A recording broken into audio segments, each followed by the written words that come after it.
행위 언약과 은혜 언약과 구속 언약을 좀 설명해 드리고, 이 행위 언약, 은혜 언약, 구속 언약은 여러분들이 이미 알고 있는 용어예요. 근데 이 용어를 우리가 다르게 사용을 했어요. 우리가 구원론을 할 땐 제가 다른 용어로 사용했지만 그 용어가 사실은 우리가 쓰고 있는 용어도, 행위 언약은 율법으로 이해하시면 되고, 은혜 언약은 복음입니다. 그리고 구속 언약은 예정이에요. 그래서 우리가 이 부분을 이해하면, 이 언약에 대한 개념을 이해하면 여러분들이 성경을 보는데 대단히 큰 통찰력을 얻을 수가 있어요. 왜냐하면 이걸 이해하지 못하면 성경의 기록들이 좀 난해한 것들이 굉장히 많아져요. 그런데 이걸 이해하게 되면 하나님의 말씀이 잘 이렇게 풀리는 것을 보이게 될 것입니다. 그래서 이번 시간에는 이 세 가지, 행위 언약과 은혜 언약과 구속 언약을 좀 정리하고, 그리고 다음 주에는 은혜 언약으로 관통하는 성경, 그래서 창세기부터 계시록까지 어떻게 은혜 언약으로 관통되어 있는가, 물론 오늘도 약간 이야기는 하겠지만 더 정확하게 우리가 창세기부터 계시록까지 어떻게 은혜 언약이 그 큰 흐름 가운데 우리 유유히 흘러가고 있는지를 발견하게 될 것이고, 세 번째는 그 창세기부터 계시록까지 은혜 언약으로 이루어졌는데 그 핵심은 예수님이잖아요. 그래서 메시아, 그래서 그 새 언약과 메시아에 대해서 우리가 이야기하고, 그래서 구약과 신약 모두가 다 그 예수 그리스도를 믿음으로 구원받는다, 우리가 너무 잘 알고 있는 것들을 좀 더 구체적으로 우리가 해보려고 해요. 그래서 이번 세미나의 목표는 우선은 행위 언약이나 은혜 언약, 구속 언약을 좀 이해하고, 그리고 성경을 언약의 관점에서 볼 수 있는 눈이 열리고, 그리고는 이 세미나 끝나면 제가 다음 달부터는 제가 성경 개관을 할 거예요. 한 주에 한 책씩 나갈 거예요. 창세기 한 주, 출애굽기 한 주, 이런 식으로. 그래서 한 달에 한 책씩 띄는 거죠. 여러분들이 성경을, 창세기를 한 달 동안 읽으시고, 충분히 몇 번이고 읽으시고, 그리고 마지막 주에 참여하셔서 창세기 개관을 들으시고, 그리고 다음 주는 출애굽기를 충분히 읽으시고 출애굽기 개관을 읽으시고, 그래서 구속사로 보는 성경 개관을 계시록까지 쭉 갈 거예요. 그래서 큰 흐름을 잡고 성경을 볼 수 있게 우리가 같이 해 나가려고 하니까요. 그렇게 하시고 스케줄을 잡아서 참여하시길 바랍니다. 순서를 보시면 우선은 오늘 강의는 아마 구속 언약까지 하게 될 겁니다. 그래서 웨스트민스터에 대한 이야기를 좀 해요. 웨스트민스터 신앙고백서에 대한 설명을 좀 하고, 왜냐하면 웨스트민스터 신앙고백서에 나오는 언약에 관련된 그 고백서를 우리가 좀 해석할 줄 알아야죠. 장로교인이면. 원래 장로교는, 우리 장로님도 아마 장로 안수 받으셨을 때 선서를 합니다. 뭐라고 선서하냐면, 나는 웨스트민스터 신조를 하나님이 주신 신조라고 믿고 그대로 받기로 결정하고, 그렇게 하는 거예요. 저도 이 웨스트민스터 신조에서 벗어나는 것을 가르침을 난 하지 않겠습니다 라고 선서를 한다고 말이에요. 그러니까 장로교는 이 웨스트민스터 신앙고백서, 또 더 나아가서는 하이델베르그 요리문답서, 벨직 신앙고백서, 이런 여러 신앙고백서들이 있는데 그것들에 대해서 우리가 해석을 하고 그걸 믿고 고백하고 그게 무슨 이야기인지를 아는 거, 이거는 대단히 중요합니다. 우리 이 페이지를 한번 가보시면, 웨스트민스터 신앙고백서란 네이버 백과사전에 찾은 거예요. 자, 웨스트민스터 신앙고백은 개혁주의 신앙을 담고 있는 장로교와 개혁교회의 신앙고백입니다. 개혁교회라고 하는 것은 특히 이제 장로교회라고 이야기를 하는데 꼭 장로교회만 개혁교회라고 이야기하지는 않아요. 그래서 쯔빙글리를부터 시작해서 칼빈에 후해드린 거예요. 그래서 청교도 그 정신을 따라서 오직 복음과 오직 은혜와 오직 말씀만을, 또 하나님의 절대적인 주권을 인정하고 하나님의 어떤 주권 속에서 우리에게 흘러나오는 언약의 은혜, 이것을 인정하는 신학을 개혁주의 신학이라 이렇게 이야기를 합니다. 개혁교회의 중요 문서 또는 신조로 많이 채택되었는데, 현장구 장로교에서도 사도신조, 니케아 신조 등과 더불어 웨스트민스터 신앙고백을 중요 문서로 삼고 있다. 그러므로 이 신앙고백서를 알아도 되고 몰라도 되는 게 아니라 당연히 알아야 돼요. 그래서 이 종교개혁 이후에 이 개혁주의 교회에서는 어린아이부터 어른까지 이 교리 공부를 철두철미하게 시켰단 말입니다. 오늘날 그것을 안 해서 문제고, 성도들이 교리하면 이미 머리가 아파지기 시작하고 나랑 상관없는 얘기라고 하는 것이, 이게 문제인 거예요. 역사, 그 웨스트민스터 신앙고백서가 어떻게 채택이 됐는지 역사를 대충 보면, 1643년 영국 의회가 당시 국왕이었던 찰스 1세와 의회와의 내란, 청교도 혁명이 일어났죠. 장로교를 핍박했어요. 개혁주의 교회를 핍박했습니다. 이 성공회가 영국 교회가 공통으로 따를 수 있는 전례, 교리, 권징 등의 기준을 수립할 필요를 느끼고 회의를 소집하였다. 당시 영국과 스코틀랜드의 교회 총태들과 의원, 정치인 등을 구성된 학식이고 거룩한 분별력 있는 신학자들이 성공의 교회인 웨스트민스터 대성당에 모였고, 이 회의는 5년 동안 지속되었고, 회의 결과로 신앙고백서가 작성되었는데, 이것이 웨스트민스터 신앙고백서이다. 이 회의의 결과로 신앙고백서뿐만 아니라 대요리문답과 소요리문답, 이것은 그 당시에 청소년 아이들, 어린 아이들을 가르쳐주기 위해서, 교육하기 위해서 만든 거예요. 그런데 어른도 이제 이해를 못해, 우리는. 이거 대단히 문제가 있죠. 그만큼 우리가 성경 공부나 교리 공부를 그만큼 우리가 무지하게 못하고 있다는 거예요.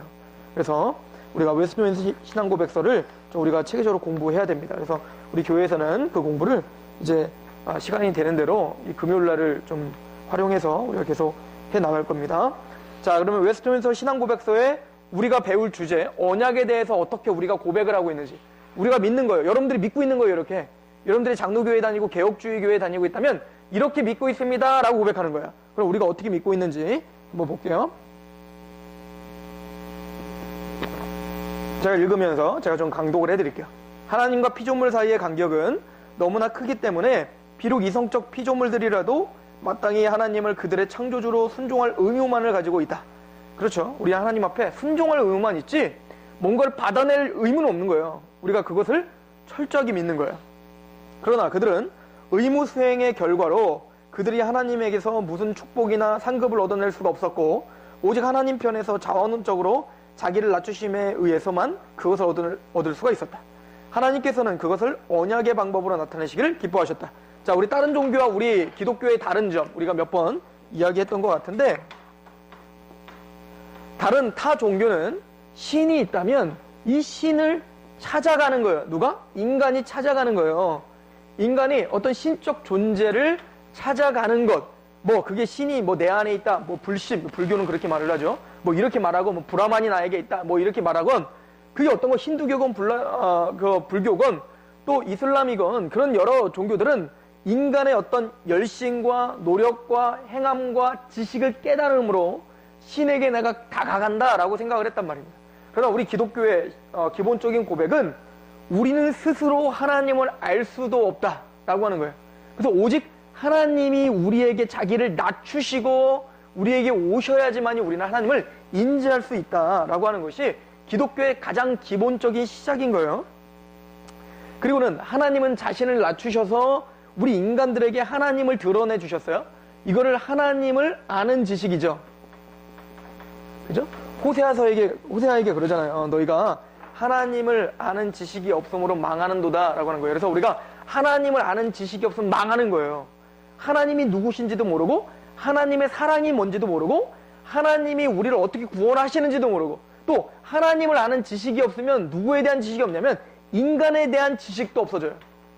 왜냐면 하나님이 우리를 만드셨기 때문에 인간을 알려면 하나님을 아는 지식과 하나님이 알려주신 계시를 통해서 우리를 바라봐야 된단 말입니다. 그런데 우리 인간은 스스로를 계속 그래서 교만하여 자만하여 죄 가운데 하나님을 모르니까 우리 인간의 어떤 처지인지도 모르는 거예요. 그러니까 내가 왜 죄사함을 받아야 되는지, 내가 왜 예수님을 필요한지 이런 것조차 이해하지 못하는 존재로 전락해버린 거죠. 그래서 하나님은 하나님 스스로가 낮추셔서 하나님을 아는 지식을 보여주시기 위해서 우리에게 뭘 주신 거예요? 계시라는 걸 주셨어요. 이 계시는 두 가지 계시가 있다는 것을 뭐 오늘은 이 얘기는 아니니까 간단하게 하면 일반 계시가 있고, 그죠? 특별 계시가 있다라고 하는 것을 우리는 이미 배웠습니다. 일반 계시는 모든 자연 만물 안에 우리 양심으로 여러 가지를 통해서 하나님이 계시하셨다는 거고, 특별 계시는 구원받은 자들에게 하나님을 정확하게 알려주시기 위해서 말씀을 통하여, 성경을 통하여 우리에게 성경에 영감된 성경을 통하여 주셨는데, 이 성경은 바로 하나님의 약속으로 이루어졌다라고 하는 거예요. 그래서 우리가 신약 구약이라고 이야기해요. 그래서 하나님을 아는 방법은 하나님이 우리에게 약속을 주세요. 그죠? 하나님이 우리에게 약속을 주시고 인간은 그 약속을 믿을 수 있을까요? 못 믿어요. 하나님이 우리에게 약속을 주시면 우리 인간은 못 믿는다고요. 믿을 수가 없죠. 하나님에 대한 지식이 없는데. 그런데 하나님이 성령님을 보내주셔서 마음을 열어주시고 그 말씀을 순종할 수 있게 해주시는데, 그냥 어떤 영지주의나 어떤 신비주의자랑 어떤 하나님이 갑자기 훅 오셔서 나 갑자기 깨달아졌어 이런 거 아니에요. 하나님이 하나님을 알게 하는 방법은 끊임없이 이성적인 방법으로 하나님의 말씀을 읽게 만들게 돼 있어요. 언어로 주신 거예요. 하나님이 그렇게 신비하게 주실 거면 이렇게 왜 주셨겠습니까? 이렇게 어렵게. 하나님이 그냥 계속 지통시 주시면 되지 뭐하러 이렇게 하나님 복잡하게 하시겠냔 말입니다. 하나님은 우리에게 가르치는 사람을 통하여서 성경을 가르치게 하고 언약을 선포하게 하고 그 언약을 듣고 우리는 안 믿어진다니까요. 여러분들 생각해 보세요. 하나님이 약속하면 그대로 믿어져요? 안 믿어져요. 우리는 그렇게 죄인이에요. 그럼 하나님은 이 약속을 믿지 못하는 우리를 하나님이 특별한 방법으로 체험하게 하세요. 계속 인도하게 하세요. 내 상황을, 나의 모든 환경을. 그리고 그 약속대로 되는 게 보이니? 라고 우리에게 계속 말씀하신단 말입니다. 그런 식으로 약속을 믿어지게끔 하나님은 인도하시는 설득, 이런 설득을 통하여 우리 믿음으로 반응하게 되고 이 반응으로 우린 점점 누구를 알아가기 시작해요? 하나님을 알아가는 거예요. 그래서 하나님이 아브라함에게 나타나서 하나님에게 약속해요. 아브라함아, 너 본토 친척 아비 집 떠나고. 그럴 때 아브라함이 예 하고 바로 떠났나요? 안 떠났다는 거 여러분들 기억하셔야 돼요. 갈대아 우르에서 본토 친척 아비 집을 떠나라 라고 했는데 아브라함 어디까지 갔죠? 하란에서 멈췄다고요. 하란에서. 하란은 그 갈대아 우르와 똑같이 달신을 믿는 곳이었어요. 그러니까 이방을 믿는 신 그곳이었단 말이에요. 하나님이 약속한 곳이 아니니까 아브라함은 떠나질 못했단 말입니다. 그럼 하나님이 뭐야 내 말 안 믿어? 그럼 넌 끝, 넌 탈락 이랬나요?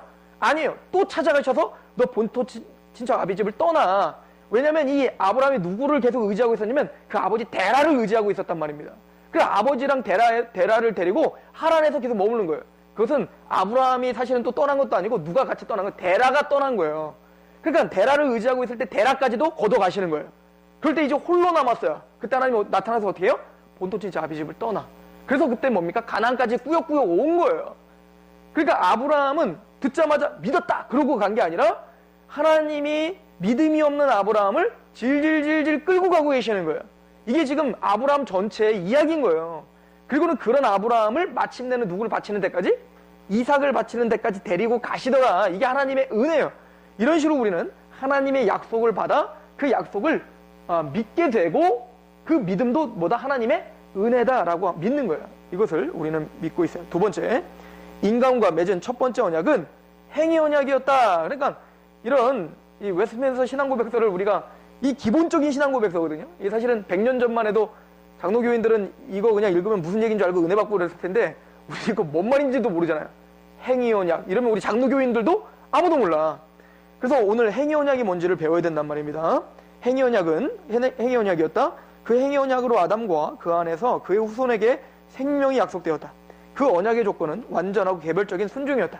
이 행위 언약은 바로 창세기 2장에 나오는 하나님이 아담과 하와에게 주신 언약이에요. 뭐라고 언약했습니까?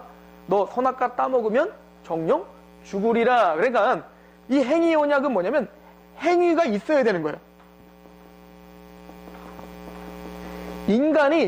인간의 노력으로 어떻게 해야 되는 거예요? 행해야 되고 순종해야지만이 되는 거예요. 그러면 뭘 주겠다? 네가 영원히 사는 거예요. 만약에 선악과를 따먹으면 죄를 범하면 너는 영원히 살지 못해. 파멸이야. 이게 행위 언약이에요. 그러니까 이걸 다른 말로 말하면 쉽게 해서 율법인 거예요. 율법. 자, 그 언약의 조건은 완전하고 개별적인 순종. 그런데 이 언약의 조건, 만약에 네가 영원한 생명을 얻고자 한다면 완전하고 개별적이라는 말은 뭔 말입니까? 완전한 순종이에요. 야고보서에 보면 10,000가지 율법을 지키다가 한 가지만 범해도 율법을 어긴 자다. 그러니까 우리가 죽을 때까지 613가지가 되는 율법을 다 지켰어. 하나님 앞에 불순종 한 번도 안 하고 그냥 끝까지 지키다가 죽기 직전에 누구 한 명 미워만 해도 우리는 어떻게 되는 거예요? 지옥에 던져지는 거예요. 이만큼 행위 언약의 이 조건은 까다로울 뿐만 아니라 감히 우리가 쳐다볼 수 없을 만큼 힘들어요. 이게 행위 언약이에요.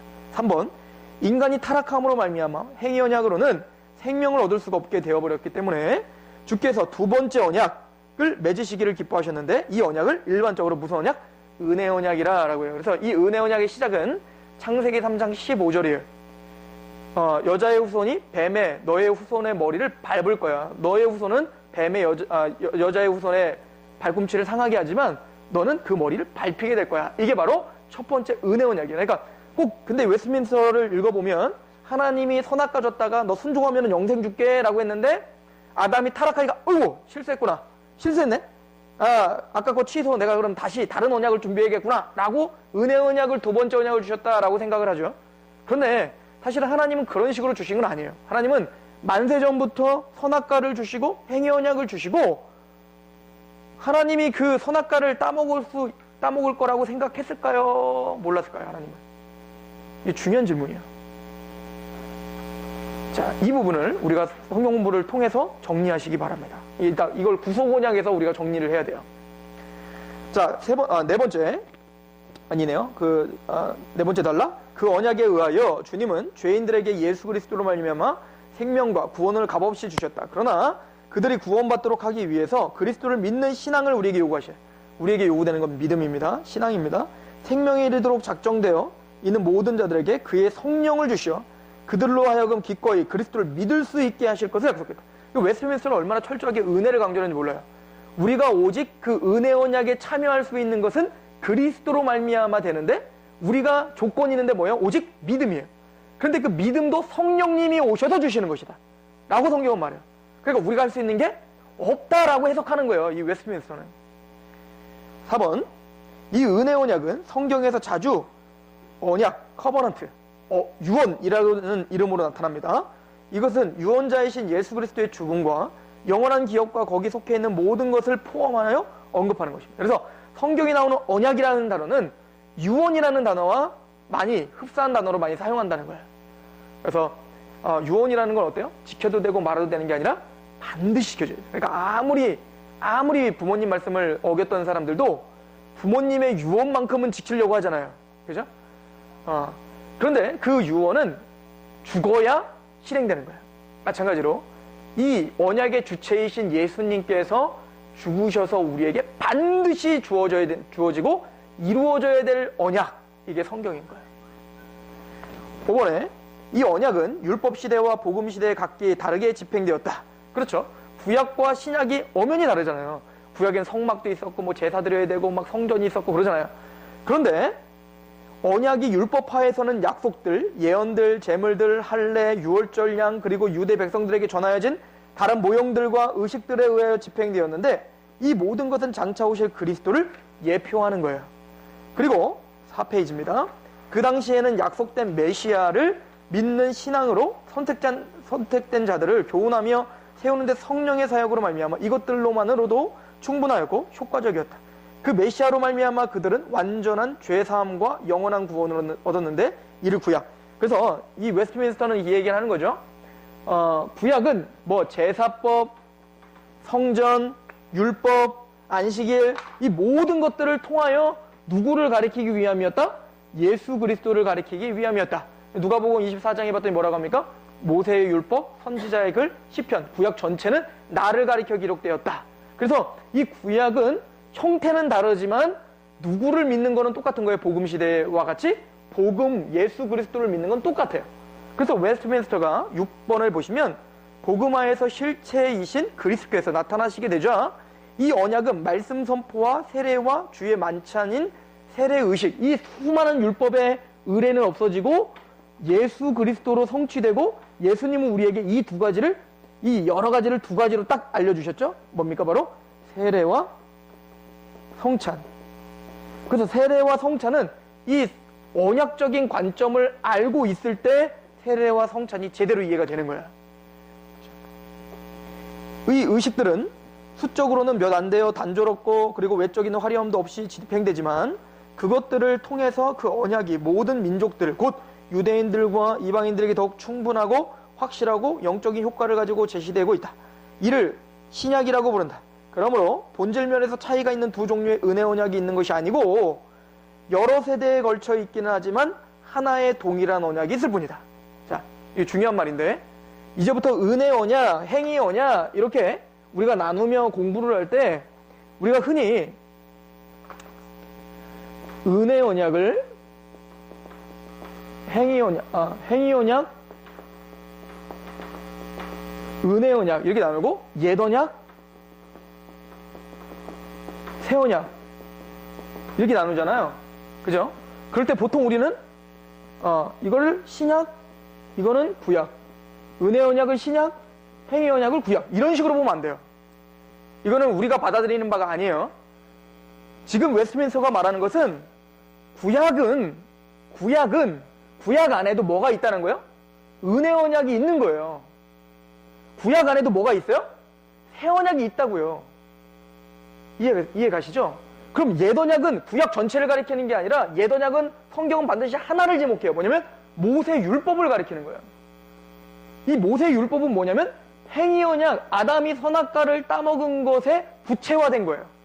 그래서 아담이 선악과를 따먹었다는 그 단조로운 이야기가 사실은 얼마나 복잡하고 얼마나 거룩함, 아담이 선악과 따먹었대 라는 것, 사과 하나 따먹은 얘기가 아니야 얘들아. 성경이 가르쳐주는 바는 아니 사과 하나 따먹었다고 우리가 어떻게 이렇게 되지? 가 아니고 그 선악과를 한번 따먹었다는 얘기는 함축적인 얘기인 거야. 어떤 얘기죠? 모세가 그래서 모세 언약이 필요했던 거예요. 바로 율법을 가르쳐줌으로 그 행위 언약이 무엇인지 우리에게 구체적으로 알려주는 거예요. 그래서 그 율법을 쫙 보세요. 여러분들 이제 한 몇 주 후에 우리 출애굽기를 강의할 텐데, 출애굽기에 보면 율법들이 쫙 나열돼요. 도덕법부터 윤리법 그리고 성전 예례 제사법 이런 거 다 있는데 철두철미하게 하나님이 얼마나 일목요연하게 그걸 나누는지 몰라요. 너무너무 갑갑하게 마음이 답답할 정도로 아주 철두철미하게 더러운 것과 정한 것을 나눈단 말입니다. 이걸 뭘 보여주는 거예요? 바로 하나님 그만큼 거룩하신 분이야. 우리가 감히 상상할 수 없을 만큼, 우리가 그걸 지켜 행하지 못할 만큼 하나님은 거룩하신 분이야를 우리에게 구체적으로 보여주는 게 바로 율법이요, 그것의 단순화된 게 뭐예요? 행위 언약인 거예요. 그래서 구약에도 행위 언약과 은혜 언약이 공존해 있고 신약에도 행위 언약과 은혜 언약이 공존해 있는 거예요. 이해가시죠? 그래서 그럼 율법은 우리 복음 시대에는 없어진 거예요? 아니에요. 오늘날도 율법은 살아있어요. 그러나 율법에 기능이 있단 말입니다. 오늘날 교회 안에 율법의 기능이 있어요. 이걸 이해하면 모세의 율법, 모세가 준 이 옛 언약의 기능을 이해하면 오늘날 우리에게 준 율법의 기능도 이해할 수 있겠죠. 그죠? 그래서 이 모세의 옛 언약 후에 새 언약을 주신 이유에 대해서 우리가 파악을 한다면 오늘날 율법과 복음이 어떤 관계가 있는지 우리가 이해가 가겠죠. 더 나아가서 우리가 어렵게 보이는 이 창세기도 이런 성경의 전체적인 관점에서 이 행위 언약과 은혜 언약을 바라본다면, 선악과 문제를 바라본다면 우리는 충분히 그 문제도 쉽게 풀리는 거예요. 그래서 창세기부터 계시록까지 한 얘기를 하고 있는 거예요. 어떤 얘기? 행위 언약과 은혜 언약 이야기를 하고 있는 거예요. 그러면 행위 언약이 왜 필요하고 은혜 언약이 왜 필요하고 이게 무슨 이야기인가를 우리가 좀 알아볼 필요가 있다라고 하는 겁니다. 본격적으로 그러면 이제 시작해 보도록 하겠습니다.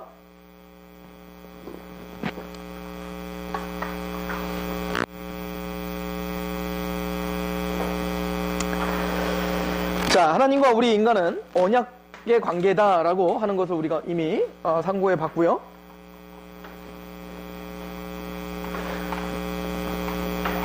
여러분들이 막 행위 언약도 있고 은혜 언약도 있고 복음도 있고 새 언약도 있고 예언 언약도 있고 막 율법도 있고 막 이게 헷갈리잖아요. 그래서 제가 아까 미리 말씀드린 거예요. 헷갈리지 말고 딱 정리해서 들으시라고. 행위 언약을 하면 율법과 딱 연관지어서 생각하시고, 은혜 언약하면 복음과 딱 연관지어서 생각하시고, 옛 언약도 율법, 그리고 새 언약 복음 이렇게 딱 생각하시면서 이제부터 따라오시면 쉬워지실 거예요. 이런 시각으로 성경을 보셔야 여러분들이, 우리가 보통 성경은 한 맥을 이룬다라고 할 때 창세기부터 계시록까지 얘기를 하고 있는 거예요. 지금 하는 얘기가 성경이 하는 이야기입니다. 자, 행위 언약은 우리가 알고 있듯이 아담과 하와에게 주신 언약입니다. 그런데 이 행위 언약은, 그래서 많은 논쟁이 있어요. 아담에게 야 따먹으면 정녕 네가 죽으리라 라고 한 것이 진짜 언약이냐, 이걸 우리가 언약으로 히브리서 6장에 첫 번째 사람인 아담이 하나님의 언약을 파괴하고 라고 하는 말이 나와요. 그러므로 하나님에게 처음 준 이 행위 언약은 하나님과 사랑과 체결한 언약인 거야. 자, 이 언약을 아담이 파괴해버렸죠. 자, 우리 이번에 언약의 약속을 한번 보면 1번, 최고의 상태까지 발전된 영구적인 복락과 영광의 약속. 무슨 얘기죠? 하나님이 너 선악과 따먹으면 넌 죽어. 정령 죽으리라. 그래서 사망이 올 거야. 그러면 반대로 만약에 하나님의 말씀을 순종하면 뭘 주겠다는 거예요? 영생을 주겠다. 영생을 주는데 영원히 살고 죽음을 맛보지 않고 영광스러운 자리를 주겠다는 건데, 자, 그러면 우리가 이렇게 생각하셔야 돼요. 아담과 하와는 처음 하나님의 형상대로 창조됐지만 아담과 하와가 완성된 상태는 아니었다는 걸 여러분들이 인지하시면서 성경을 보셔야 되는 거예요. 이 상태를 가변적 상태다라고 말해요. 왜 가변적인 상태냐면 아담은 뭡니까? 선악과를 따먹을 수도 있었고 따먹지 않을 수도 있었단 말이에요. 그러니까 이때는 지금 하나님께서 시험하시는 단계였어요. 그죠?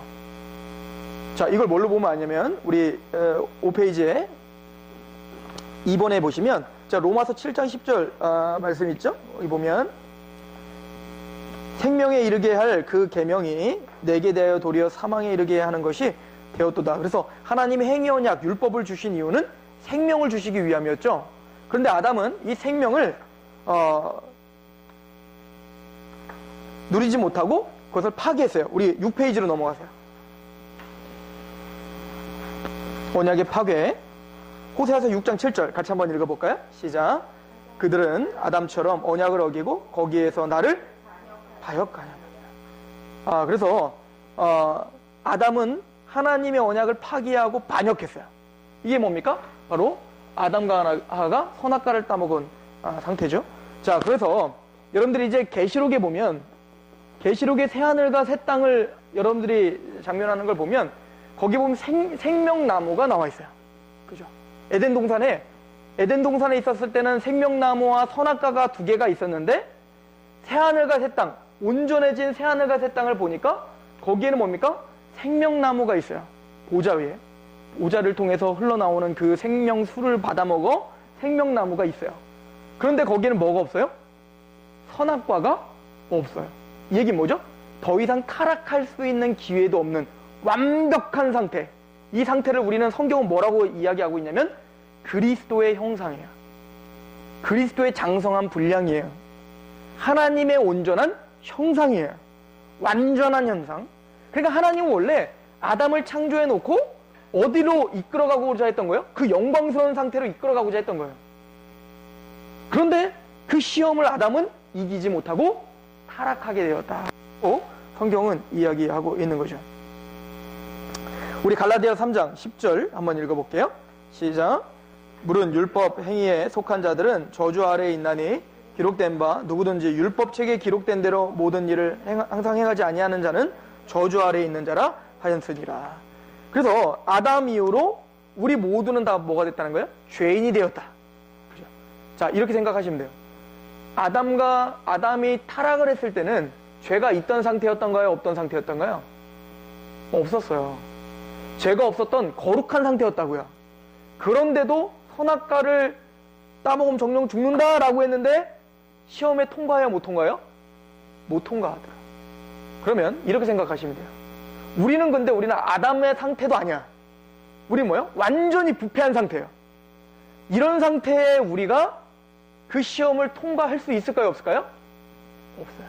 즉 하나님의 율법은 우리가 지킬 수 없는 거예요. 갈라디아 3장 19절 그런즉 율법은 무엇이냐? 범법함으로 더하여진 것이라. 천사들을 통하여 한 중보자의 손으로 베푸신 것인데 약속하신 자손이 오시기까지 있는 것이라. 그 중보자는 한 편만 위한 자가 아니나 하나님은 한 분이시라. 그러면 율법이 하나님의 약속들과 반대되는 것이냐? 결코 그럴 수 없다. 만일 능히 살게 하는 율법을 주셨더라면 의가 반드시 율법으로 말미암느니라. 율법이 그렇다고 해서 잘못된 거예요? 아니에요. 이 행위 언약은 잘못된 게 아니라 거룩한 거예요. 왜? 하나님이 주셨으니까. 하나님의 거룩함을 드러내는 거니까. 그런데 우리 인간은 성경이 뭐라고 하는 거예요? 이 행함으로 우리는 절대 하나님께 인정받을 수 없다를 이야기하는 거예요.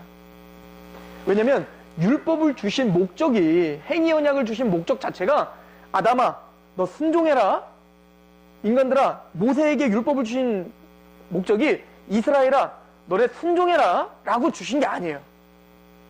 만약에 이걸 순종해서 내가 의롭게 되려면 어떻게 해야 된다고 여기 보니까 봤더니요.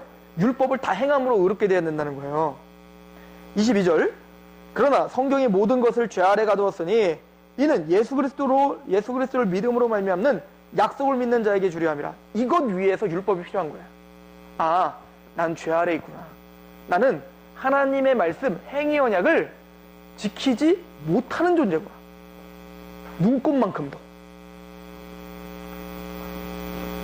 23절. 믿음에 우리는 율법 아래 매인바 되고 계시될 믿음의 때까지 갇혔느니라. 그래서 복음을 받아들이려면 율법주의적인 사고 체계가 먼저 있어야 돼요. 이해가세요? 나는 하나님을 아는데 그 하나님은 너무 거룩하시고 하나님이 나에게 요구하시는 게 굉장히 많다라는 걸 알아야 돼요.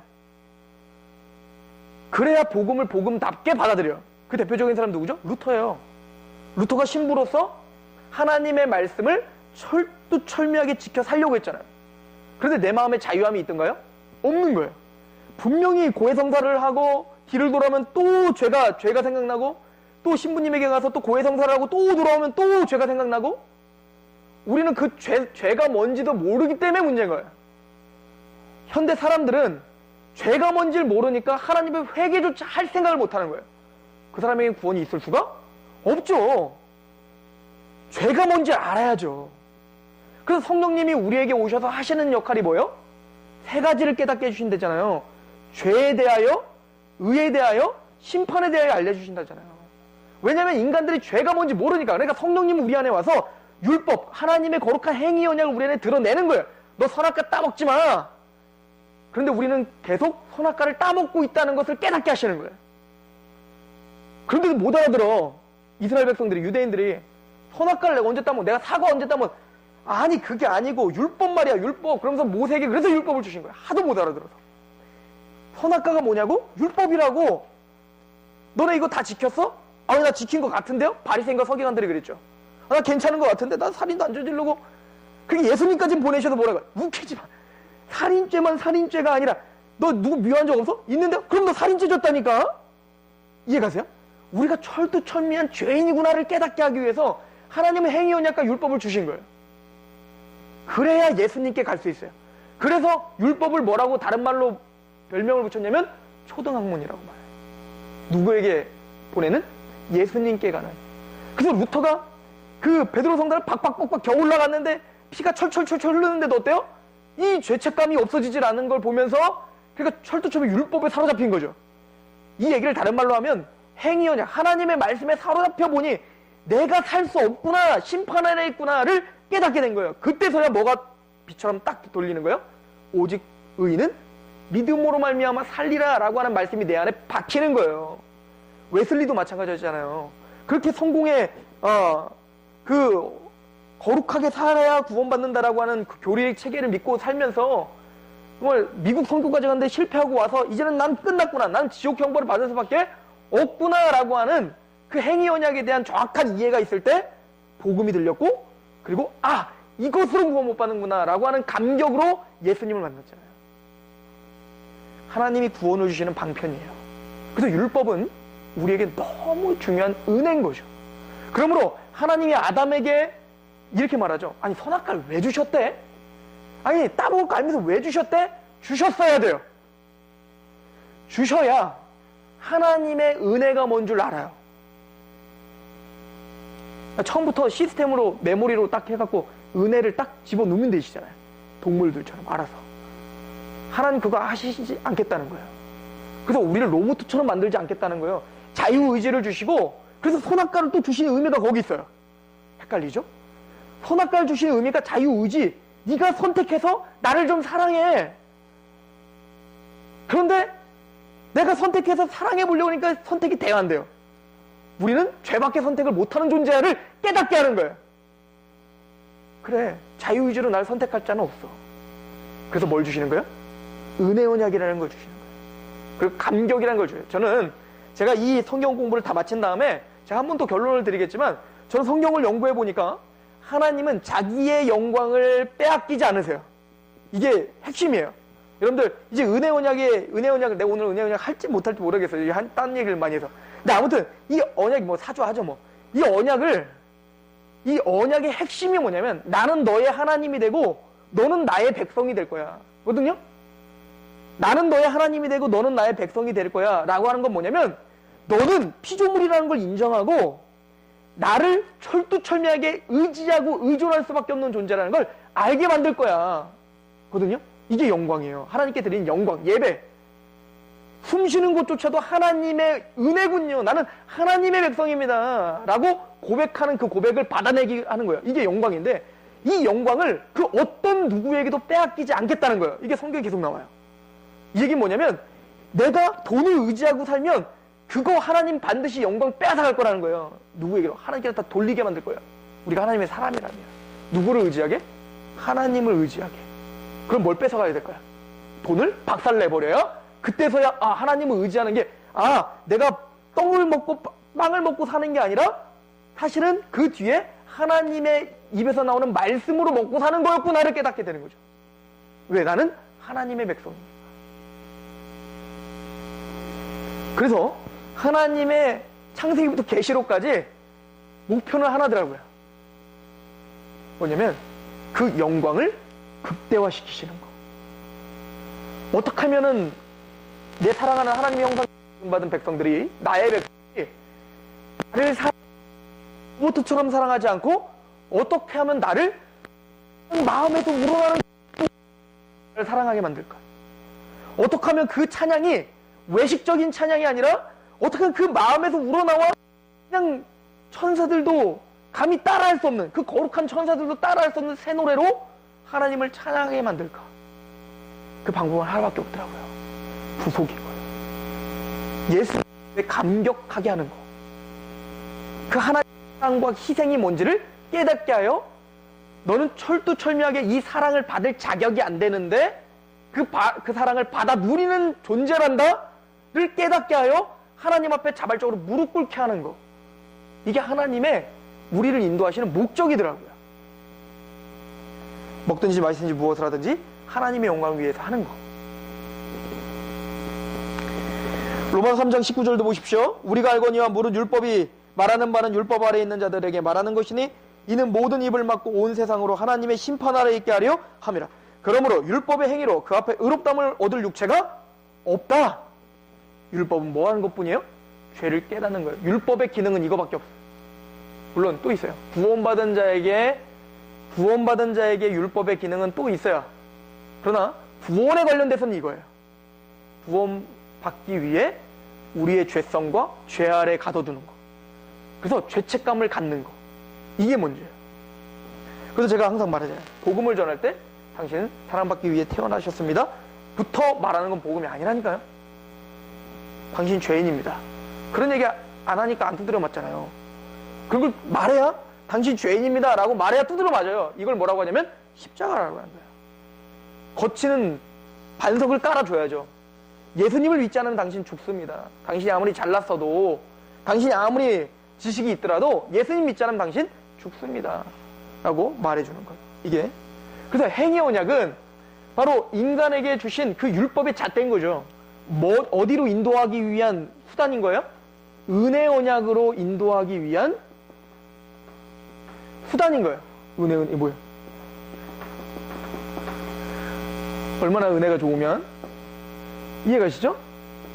자, 그렇다면 은혜 언약이 무엇인지를 좀 설명해 드릴게요. 그리고 제가 이렇게 좀 행위 언약을 이렇게 해서 넘어가는 건 은혜 언약을 좀 충분히 설명을 하고 그리고 행위 언약, 구속 언약을 통해서 그러면은 아담이 선악과 따먹은 거를 조금 더 자세하게 우리가 더 이야기하려고 하는 겁니다. 자, 우선 언약에 대한 개념을 좀 다시 확정하고 갑시다. 하나님은 인간과 언약을 통해서 맺는다고 했는데 특별히 유언이라고 얘기했죠. 유언.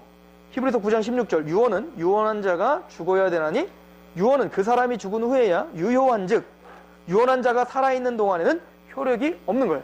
예수님이 죽으심으로 십자가의 피로 그 언약은 성실하게 성취가 되는 거예요. 지금 7페이지 하고 있습니다. 그럼 은혜 언약은 뭐냐? 내가 너와 내 후손의 하나님이 되리라. 아까도 말씀드렸죠? 너는 나의 백성이 되고 너희는 나는 너의 하나님이 될게. 이것이 바로 은혜 언약의 핵심입니다. 그래서 창세기부터 계시록까지요. 이 말씀이 되풀이 돼요.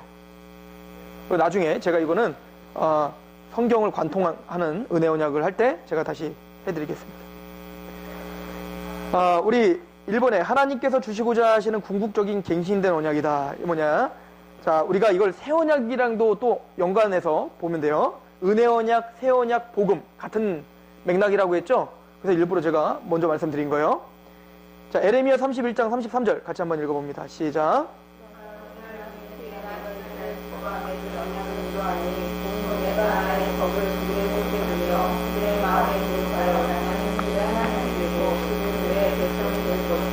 자, 구약을 통해서 하나님은 계속 약속을 주시다가 선지서에서 갑자기 새 언약이라는 걸 끄집어내요. 내가 너희들에게 새롭게 체결할 언약이 있다라고 하면서 그 언약의 핵심은 뭐냐면 그들의 마음에 기록할 것이고 나는 그들의 하나님이 될 거예요. 그래서 이 이야기는 언제부터 시작한 거라고요? 그 위에 보면 창세기 17장 7절 아브라함에 약속한 거죠. 내가 내 언약을 너 및 내 대대 후손 사이에 세워서 영원한 언약을 삼고 너와 내 후손의 뭐가 되리라? 하나님이 되리라. 자, 여러분들 이 맥을 알아야 성경이 보인다는 말을 제가 하나 힌트를 드리면 야곱 한번 생각해 보세요. 야곱이 이렇게 고백을 해요. 그 베델에서 하나님을 만났어요. 그죠? 하늘이 열리고 사닥다리가 보였어요. 하늘과 땅을 연결하는 유일한 통로를 상징적으로 보여주고 그 사닥다리는 신약에서 뭐라고 해석되냐면 예수님이라고 해석돼요. 이거는 제 얘기가 아니에요. 요한복음 1장에 예수님 직접 하신 말씀이에요. 인자 위에 하늘이 열린 인자 위에 사자들이 오르락내리락 한 걸 보리라 라고 말했고 그 사닥다리는 뭐예요? 그 사닥다리 위에 천사들이 오르락내리락 한 걸 야곱이 봤죠. 그런데 그 예수 그리스도를 상징하는 그 사닥다리 위에서 하나님의 언약이 선포됐어요. 내가 너를 떠나지 않을 거야. 너는 이 땅으로 다시 돌아오게 될 거야. 내가 너와 영원히 함께하리라. 난 너의 하나님이 될 거야. 이 아브라함이 주신 언약을 야곱에게 또 되풀이해서 주셨다고요? 은혜 언약을. 그랬을 때 야곱이 뭐라고 고백하냐면 11조를 바치고 일어나서 여기가 하나님 계셨네요? 몰랐네요? 그리고는 거기다 기름을 붓고 11조를 바치고 여기가 하나님의 전입니다. 베델이라고 말을 하고는 뭐라고 하냐면 만약에 진짜 하나님의 약속대로 내가 라반네 집에 갔다가 이곳에 안전하게 하나님의 약속이 성취되는 걸 보면 당신은 나의 하나님이 될 것입니다 라고 했어요. 아직 야곱의 하나님은 아닌 거예요. 그래서 뭐라고 해요? 아브라함의 하나님, 이삭의 하나님이 나의 하나님이 될 것입니다 라고 했단 말입니다. 언약을 듣자 아직 야곱에게는 뭡니까? 그 하나님이 아브라함과 이삭에게 약속하신 하나님이지 내 하나님은 아닌 거예요. 아직. 이게 언제 나의 하나님이라고 딱 고백하며 넘어가냐면 바로 야복강가인 거예요. 야복강가에서 뭡니까? 이제는 내가 일어났던 모든 재산 또 사람들 이 모든 것들을 다 보냈는데도 죽음의 공포를 이기지 못했다. 그럼 누구만 남았어요? 홀로 남았는데 하나님은 그 홀로 남은 야곱에게도 이기고 싶었던 게 있었어요. 그래서 씨름 걸죠. 그 여호와의 사자가 와요. 그 여호와의 사자는 우리 정통 교회에서는 예수님이라고 믿어요. 이 부분도 제가 나중에 메시아에 대한 이야기를 할 때 제가 다 이야기해 드릴 거예요. 그 하나님과 씨름을 합니다. 꺾으려고 하는데 야곱이 꺾여요, 안 꺾여요? 안 꺾이죠? 환도뼈 터뜨려버려요. 환도뼈의 의미는 언약이에요. 그래서 아브라함이 그 이삭의 아내 맺으러 갈 때 그 종과 엘리에셀과 언약을 맺을 때 환도뼈에 놓고 언약하죠? 즉 언약을 체결하는 상징이라고요. 그런데 하나님이 그 언약을 깨버리겠다는 거예요. 그때서야 야곱이 정신 바짝 들죠. 하나님 떠나시면 나 죽습니다. 그때부터 하나님 바지까지 잡는 거예요. 이걸 뭐라고 하죠? 람바노라고 하고 이걸 믿음이라고 하는 거예요. 즉 내가 지금까지 소유, 나의 모든 인맥, 나의 모든 열심, 열정, 야곱, 뒤꿈치를 잡은 자, 내 모든 노력, 내 모든 자아까지도 뭡니까? 나를 살릴 수 없군요. 오직 누구밖에 살릴 수 없습니다. 하나님밖에 살릴 수 없습니다라고 하나님을 붙잡는 순간 뭘 붙잡아요? 은혜 언약을 붙잡은 거예요. 이해가십니까? 그럴 때 하나님이 뒤를 돌아 뭐라고 합니까? 너는 이제 야곱이라 부르지 말고 이스라엘이라고 말해. 이게 구원의 상징이죠. 그리고는 야곱 나중에 요셉과 열두 아들들의 그 축복할 때 계속 뭐라고 하는지 보시면 뭐라고 하냐면 야곱의 하나님이 이스라엘의 전능자가 누구의 하나님? 아브라함의 하나님, 이삭의 하나님 누구의 하나님? 내 하나님이라고 하는 거예요.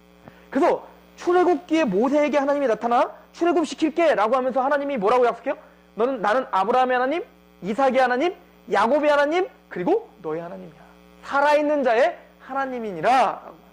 그 하나님이 오늘 나의 하나님이 되셔서 이스라엘아 하나님이 이제는 그 약속을 오늘 너희에게 성취하시려고 출애굽하려고 한다를 믿는 거예요.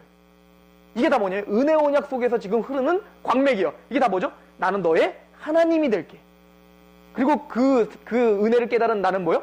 당신은 나의 하나님입니다 라고 고백하는 거예요. 하나님 그 고백 받아내시겠다는 거예요. 이게 은혜인 거예요.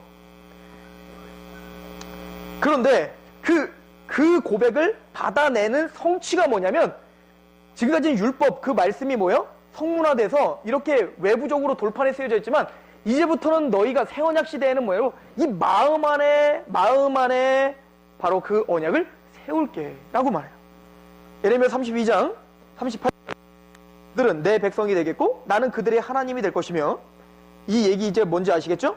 내가 그들에게 한 마음과 한 길을 주어 자기들과 자기 후손의 복을 위하여 항상 나를 경외하게 하고, 그때가 되면 마음에 하나님의 법이 심겨지고 누구를 경외하게 돼요? 하나님을 자발적으로 경외하게 돼요. 지금까지 이스라엘은 어땠는데? 하나님을 계속 개떡같이 여겼잖아요. 그죠? 하나님의 율법과 제사는 드리면서 어떤 전혀 하나님을 경외하지 않았잖아요. 그런데 그때는 하나님을 경외하게 만들 거예요. 40절 내가 그들 복을 주기 위하여 그들을 떠나지 아니하리라 하는 영원한 언약, 이게 은혜 언약이죠. 그들에게 세우고 나를 경외함을 그들의 마음에 두어 나를 떠나지 않게 하겠다. 타락할 수 없게끔 하나님 주권적으로 그 마음판에 꽝 하고 새겨주겠다. 이게 은혜 언약의 특징이에요. 새 언약의 특징이에요. 에스겔서, 그럼 구체적으로 그게 어떻게 우리 안에 새겨지는가? 우리 마음판에 새겨져야 되는데 어떻게 새겨져야 되는가?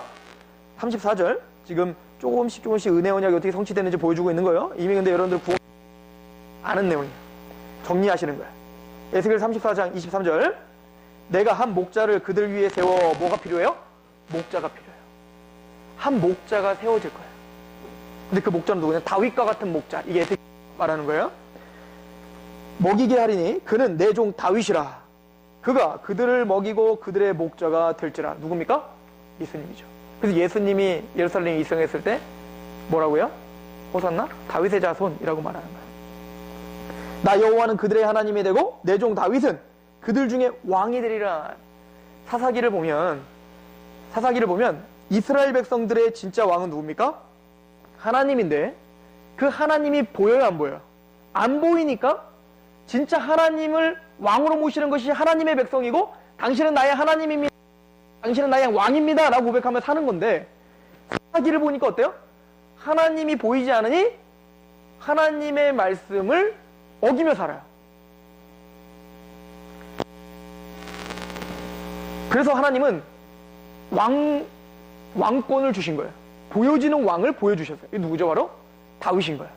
다윗을 통하여 하나님의 통치를, 다윗이 하나님을 경외하고 하나님을 순종해서 다윗이 좋아하는 게 하나님이 좋아하는 거고 다윗이 싫어하는 게 하나님이 싫어할 정도로 마음을 하나님과 그렇게 딱 맞추는 온전한 왕, 그게 다윗인 거예요. 그래서 그 왕들 중에 가장 하나님의 마음에 흡족한 사람이 누구예요? 다윗인 거예요. 그래서 그 다윗을 누구의 모형으로 보여주려고 했던 거예요? 예수님을 보여주려고 했던 거예요. 그런 것처럼 우리의 왕이 하나 올 것이라는 거예요. 왜냐하면 우리는 보이지 않는 하나님을 섬길 수 없는 자들이기 때문에 차라리 우리의 안에서 우리를 컨트롤하고 우리를 다스릴 수 있는 왕을 세우시겠다는 거예요.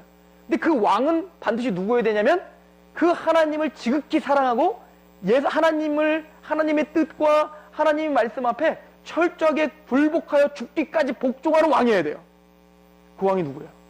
바로 다윗의 자손이신 예수님이어야 되는 거예요. 그 예수님이 우리 안에 심겨지게 될 거예요. 그리고 우리를 다스리기 시작하실 거예요. 25절 내가 또 그들과 화평의 언약을 맺고 악한 짐승을 그 땅에서 그치게 하리니 그들이 빈들에 평안히 거하며 숲풀 가운데서 잘지라. 그들이 내가 여호와 그들의 하나님이며 그들과 함께 있는 줄을 알고 그들 곧 이스라엘 족속이 내 백성인 줄 알리라. 주 여호와의 말씀이니라. 내 양 곧 내 초장의 양 너희는 사람이요 나는 너희의 하나님이라. 주 여호와의 말씀이니라. 그 다윗이 우리에게 오면 우리는 사람인 걸 깨닫고 여호와는 하나님인 걸 깨닫게 될 거예요. 여러분들 창세기에 보면 여호와라고 하는 이름을 최초로 부른 장면이 나와요. 한번 가볼까요? 창세기 4장을 가보세요.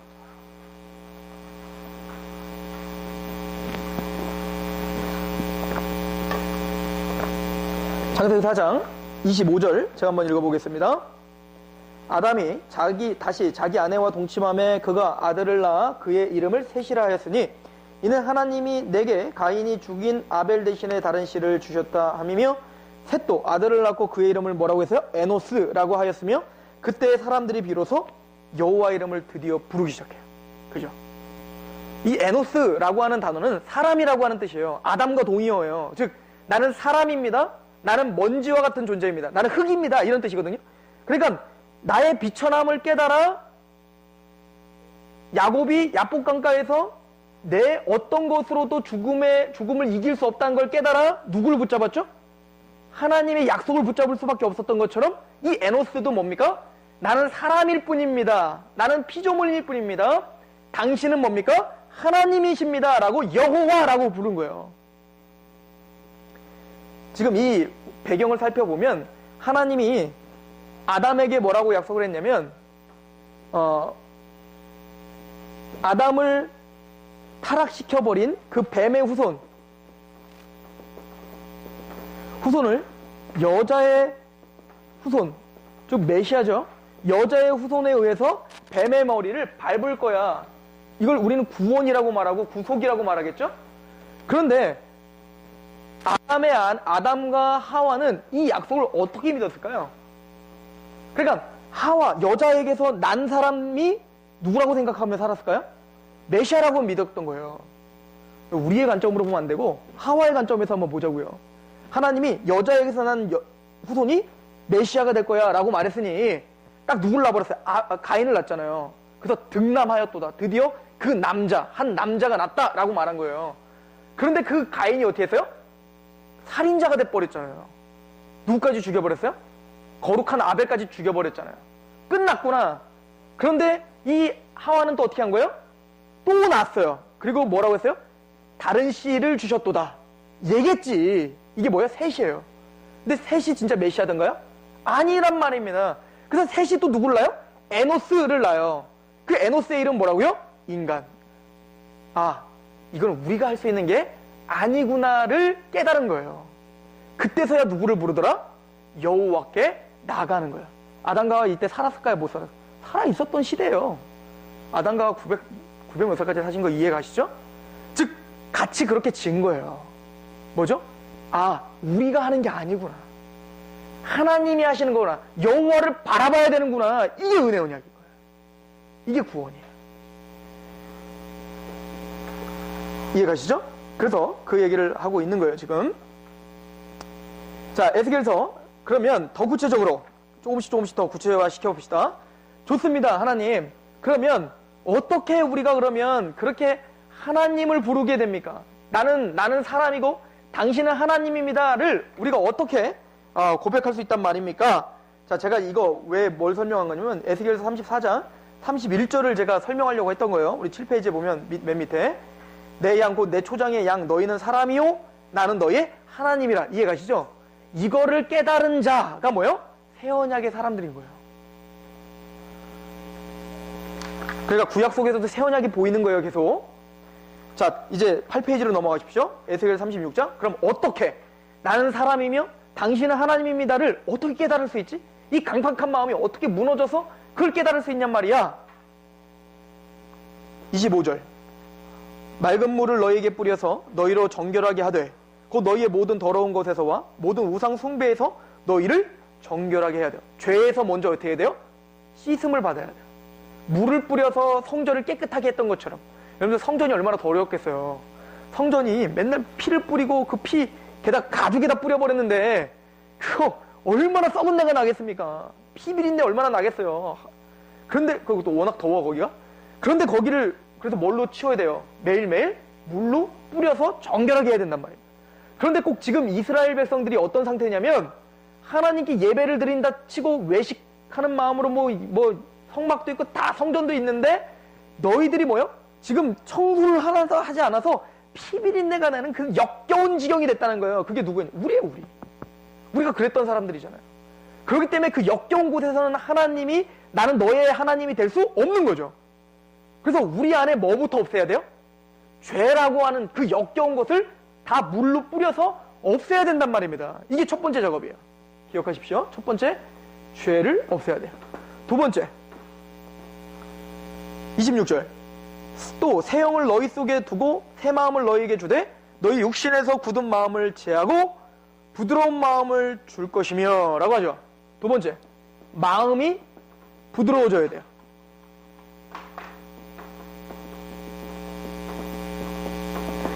이걸 우리로 말하면 마음이 열려서 복음을 받아들이려고 하는 거죠. 부드러운 사람들 있잖아요. 복음 전하면 들어볼까? 뭐 이런 사람들이 있다고요. 즉 그렇게 돼야 돼요. 세 번째,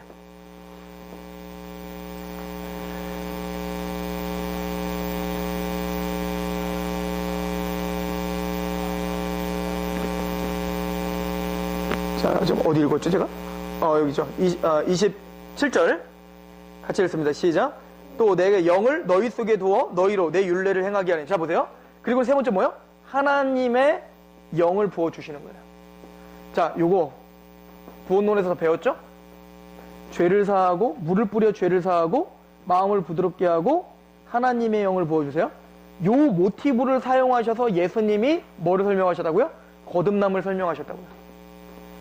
예수님이 요한복음 3장 3절에 말한 건 이 모티브예요. 에스겔에서 이거를 모르면 예수님의 거듭남에 대한 이야기는 이해가 안 되는 거예요. 즉 물과 뭘로? 성령으로 거듭나야 된다라고 할 때 그 물이라고 하는 것은 뭐냐면 바로 그 성전, 이제 새로운 성전이 세워질 건데 그 성전은 물을 뿌려서 그 죄를 정결케 해야 돼. 이 얘기하려고 물과 성령으로 거듭나야 된단 말하고 그 다음 장에 뭐 나와요? 그 다음 장에 그 전에 뭐 나오죠? 성전 청결 사건이 나오는 거예요. 이 성전 무너뜨려버려. 다 없애버려. 내가 다시 세울 테니까. 3일 만에. 그게 누구예요? 예수님 자신을 가리켰다. 이해가시죠? 새로운 성전을 세울 거예요. 그래서 예수님 자신이 성전이신데 그 성전 되시는 그 새롭게 세운 성전이 뭐냐면 바로 우리의 몸. 뭐죠? 어떻게? 거듭남으로. 이게 바로 예수님이 다시 세우실 성전인 거예요. 어떻게? 이거잖아요. 성전에 물을 뿌려서 정결케 하는 것처럼 예수님의 피를 뿌려 우리의 죄를 정결케 하겠다. 복음을 뿌려 우리의 마음을 정결케 하고 우리는 그 복음을 들었을 때 하나님 마음을 열어주시어 그 말을 청종케 해요. 여러분들 지금까지 제가 읽어왔던 그 말씀들이 막 떠올라야 돼요. 사도행전에 봤더니 루디아에게 바울이 복음 설명할 때 어떻게 해요? 루디아라는 여자가 있었는데 바울이 말을 시작할 때 루디아의 마음을 열어 바울의 말을 청종케 하신지라. 즉 우리의 마음을 여시는 거예요. 누가? 하나님이 마음을 여셔 복음을 듣게끔 해요. 그런데 그걸로 끝나면 안 돼요. 거기에 누가 임하세요?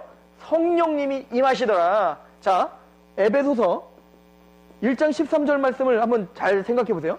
너희는 먼저 그리스도의 복음을 듣고, 그죠? 복음을 듣고, 그래서 마음에 뭐요? 물을 뿌리듯 복음을 뿌려야 돼요.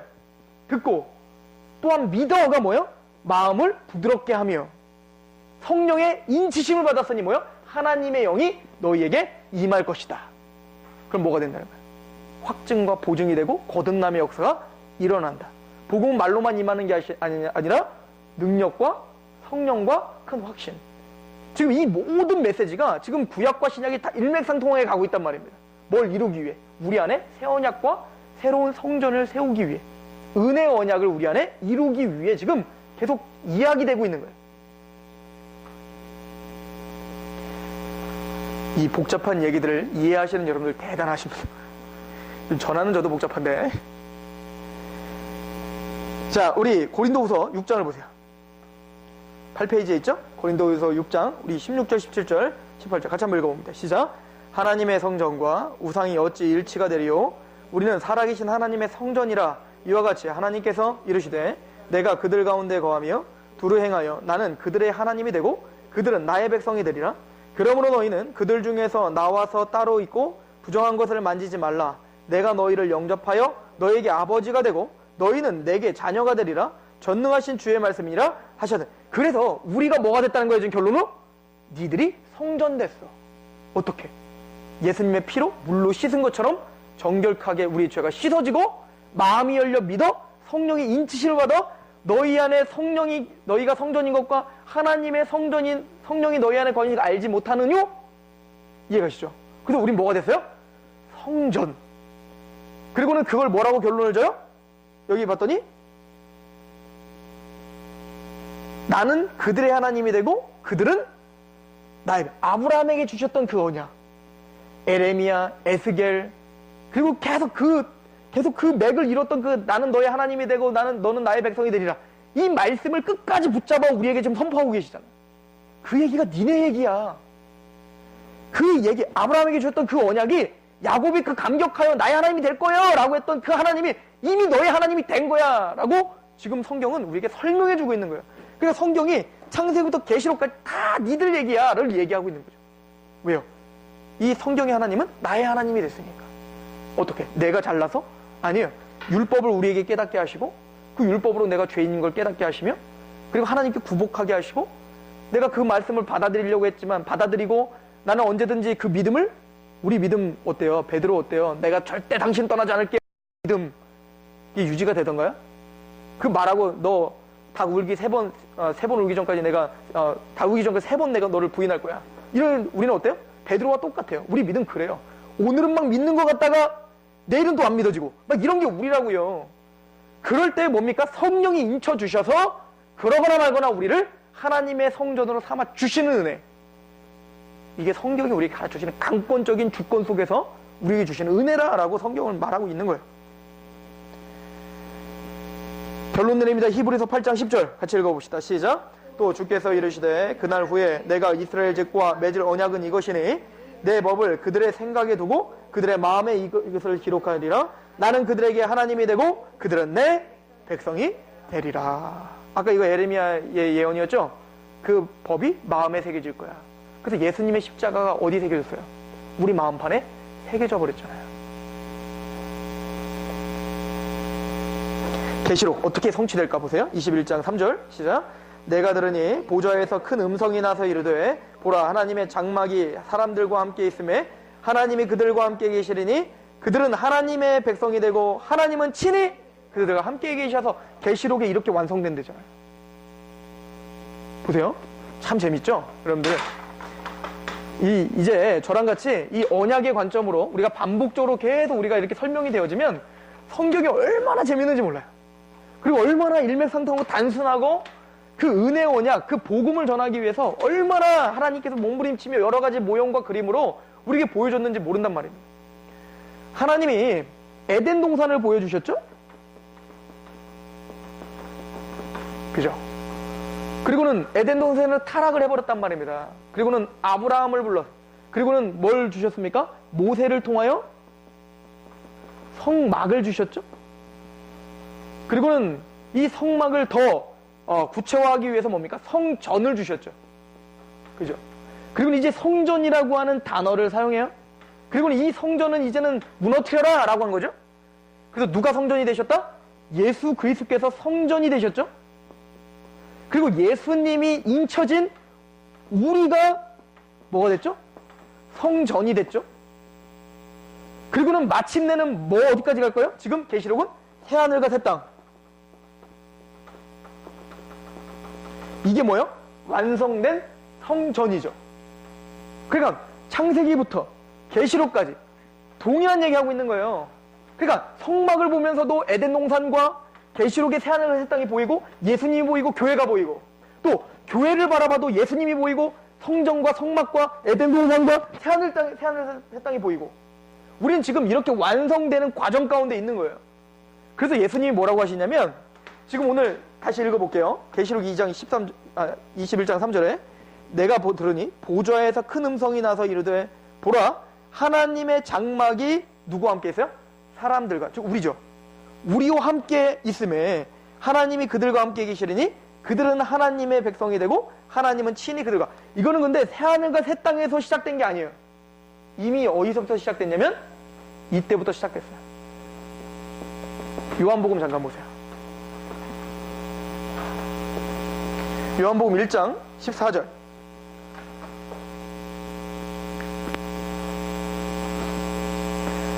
같이 한번 읽어볼까요? 요한복음 1장 14절 시작. 말씀이 육신이 되어 우리 가운데 거하심에 우리가 그의 영광을 보니 아버지의 독생자의 영광이요 은혜와 진리가 충만하더라. 여기 봤더니 뭐래요? 말씀이 육신이 되어, 예수님이죠. 육신이 되어 우리 가운데 어떻게 하셨어요? 거하심에라고 하는 단어의 헬라어가 뭐냐면 장막을 치심에라는 단어예요. 너무 재밌지 않아요? 예수님이 성육신 하신 게 장막을 치신 거예요. 누구 안에? 우리에게. 우리에게 장막을 치셔버렸어요. 그 얘기를 반복적으로 계시록에서 이렇게 완성될 거야를 보여주는 거예요.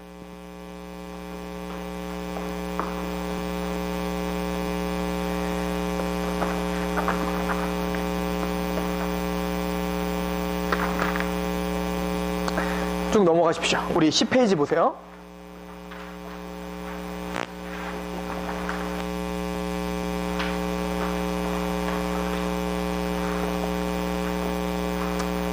은혜언약과 행위언약의 차이점. 첫 번째, 행위언약에서는 하나님이 창조주이자 주로서 나타나는 반면에 은혜언약에서는 구속주와 아버지로 나타납니다. 그래서 은혜언약을 통해서는 창조주의 그 위엄성을 바라볼 수 있어요.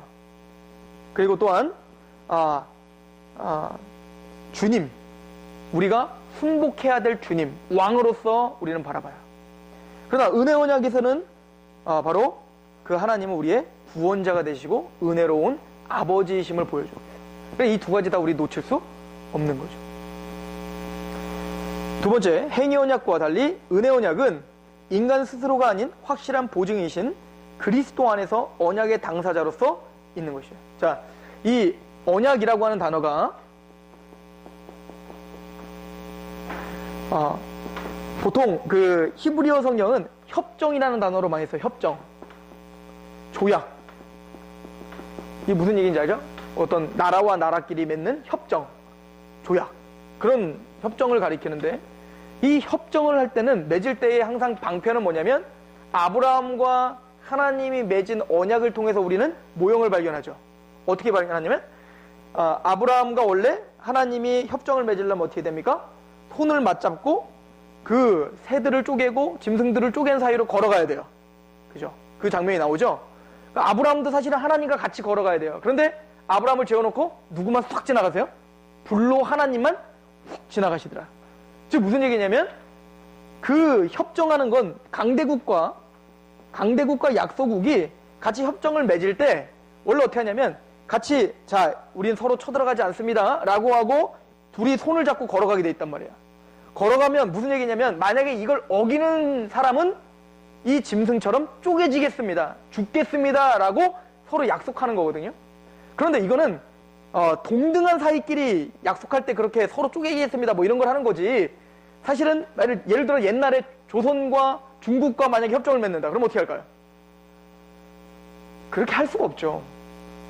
자, 협정 맺자. 그리고 누가 지나가게 하는 거야? 너나 지나가.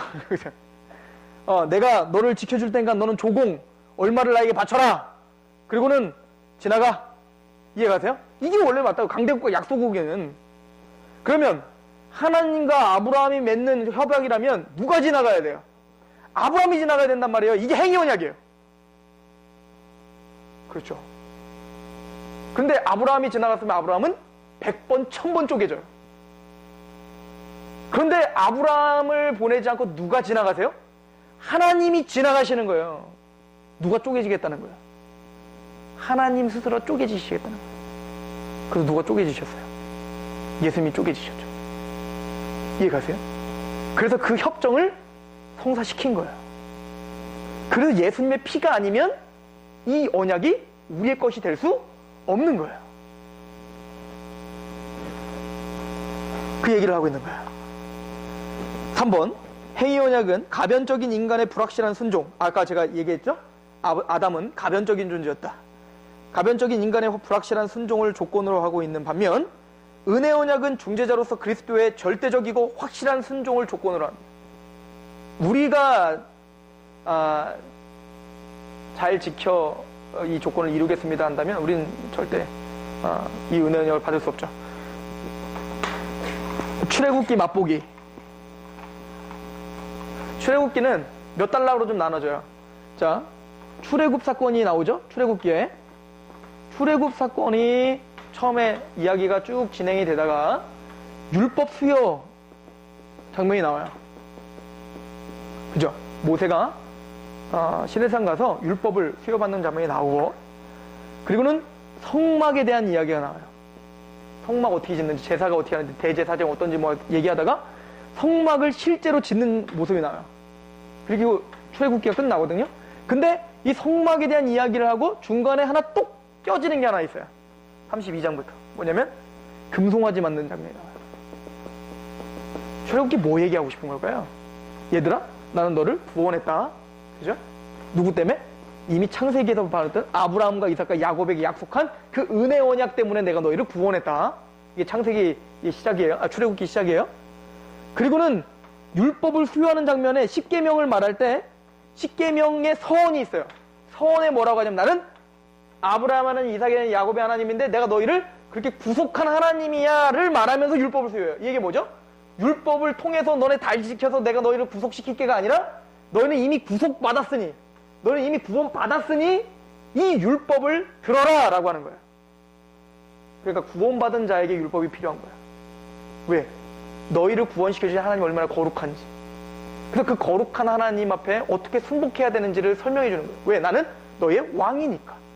너희는 나의 백성이고 너는 나를 하나님이라 부르니까. 그래서 우리는 원래 이스라엘은 제사장의 나라로 세우겠다. 19장에 나와요. 제사장의 나라가 뭐예요? 그 하나님의 율법을 지키며 살아가면서 뭡니까? 거룩하신 하나님이 우리를 통하여 보이는 거예요. 누구에게? 이방민족들에게. 그래서 그들이 우리를 바라보며, 이스라엘을 바라보며 거룩하신 하나님 앞에 굴복할 수 있게 우리는 전파하고 그 거룩한 하나님 앞에 순복하는 것을 통하여 보여주고, 그래서 우리 기독교인도 뭐라고 합니까? 너는 왕 같은 제사장이야? 그리고 뭐예요? 너희는 빛이 돼야 돼? 그 빛이 뭐야? 착한 행실을 통하여 빛을 비추어 믿지 않는 자들로 하여금 하나님께 영광을 돌리게 하라. 마태복음 5장. 산상수훈. 이게 다 그 얘기란 말이에요. 그런데 이스라엘은 어떻게 한다? 이 율법을 딱 줬더니 바로 뭐라고 하냐면 내가 다 지켜 행하겠나이다 막 난리를 쳐요. 그리고 바로 무슨 장면이 나오죠? 계속 또 원망하고 막 하나님 앞에 막 두드려 맞는 장면이 나오죠? 그래서 뭐가 필요해요?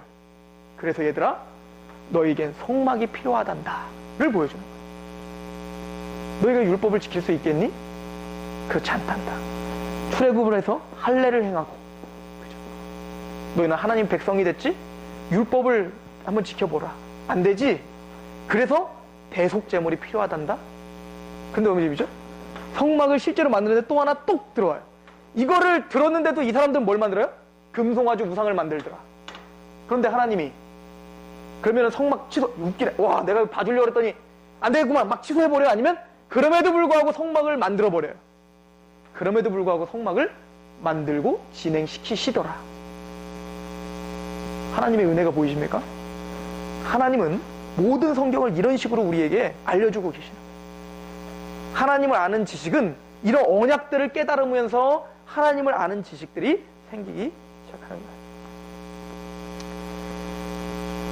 4번, 행위 언약은 율법을 지키는 것이 생명의 길이나 은혜 언약은 예수 그리스도를 믿는 것이 생명의 길입니다. 5번, 행위 언약은 인간의 본성을 통해 감지 가능하나 은혜 언약은 오직 특별 계시를 통해서 알 수가 있습니다.